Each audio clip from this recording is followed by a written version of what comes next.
Hello and welcome to On Leading with Greatness. This is Jim Salvucci of Guidance for Greatness. This week's installment, offer your people plenty of rope. We must all hang together, or most assuredly we shall all hang separately. Benjamin Franklin. Rope is an incredibly simple but amazingly versatile tool. Imagine a world without it. No sails raised on tall ships to harness the wind and conquer the oceans. No massive stones transported miles to construct spectacular pyramids. The highest mountain peaks left unscaled. For millennia, rope has hoisted laden pails from wells, rescued hapless wanderers from deep crevices, secured the beams of modest dwellings, and flown our proud banners. Even humble laundry, when hung on rope, can dry with a whip of the wind in the warmth of a summer day.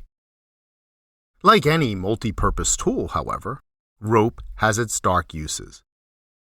Rope can truss limbs, securing animals for the slaughterhouse and humans for bondage. Yes, rope can restrain us from danger and can maintain order even in the largest crowd, but it also restricts our free movement, marking forbidden perimeters and enforcing confinement. And in the darkest chapters of human stories, rope can be used to take life. Surprising as it may be, I wielded a lot of rope as a professor and as a boss. The rope I doled out was figurative, but it was as handy as the real thing, useful for climbing high and for swinging low. Ascending with rope. Let's start with the positive. True leaders give plenty of rope to their teams with the explicit understanding that the rope is for climbing. Most individuals will readily grasp the challenge, and the wise leader will offer encouragement and guidance as they ascend. Similarly, during my tenure teaching college writing, I prompted students with topics that required them to formulate their own claims and construct their own persuasive arguments. Some colleagues frowned at my permissiveness, scoffing that I did not offer enough scaffolding, which is a euphemism for giving students a prescriptive structure. And believe me, the students wanted that structure. I can hear their indignant wailing in my mind, even to this day. Just tell us what you want us to write.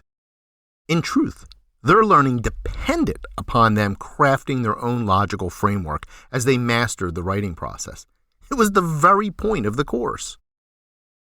Prescribed formats, which they often encountered in high school, curtailed students' opportunity to think and express themselves freely and clearly, which is what writing is.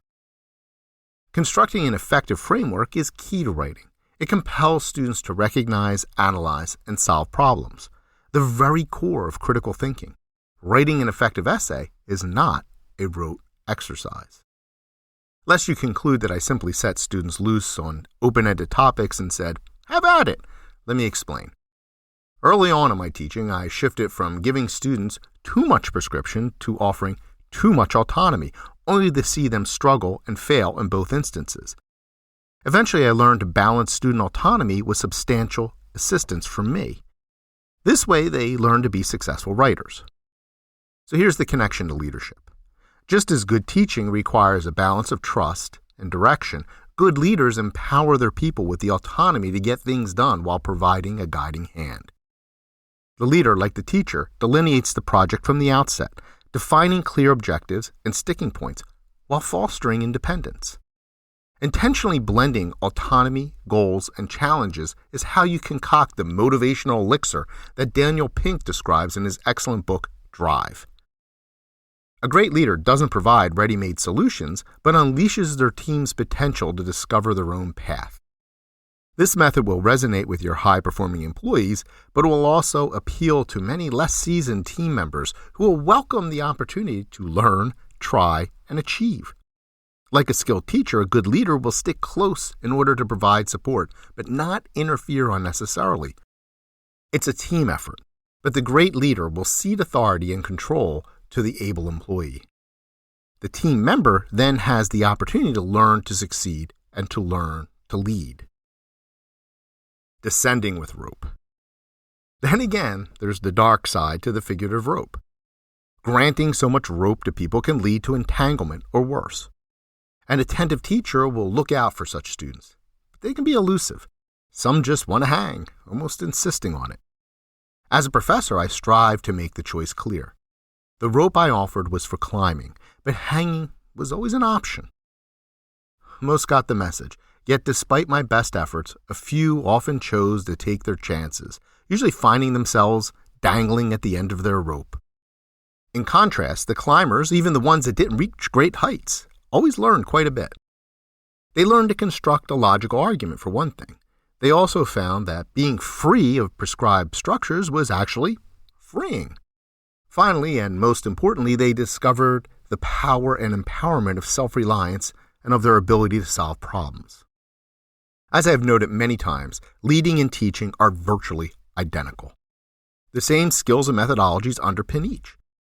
Think of some really great teachers you encountered at any level. What made them so effective? Those very qualities are the stuff of great leadership, whether it involves giving lots of rope or mindfully listening. Once again, we see that teaching and leading are bound together, intrinsically entwined, weaving a tapestry of wisdom and success. And the proper handling of rope is vital to both. How well do you handle rope as a leader? How have you handled the rope you were given as a student? Great leaders must strategize around how much autonomy they can grant and how much guidance to offer, and I can help. If you want to learn more about how to become a great leader in this world of bad bosses, visit guidanceforgreatness.com. Join the conversation by leaving a comment and leave a like or review. Please share this post on social media and be sure to subscribe to have On Leading with Greatness sent weekly to your inbox. I look forward to hearing from you.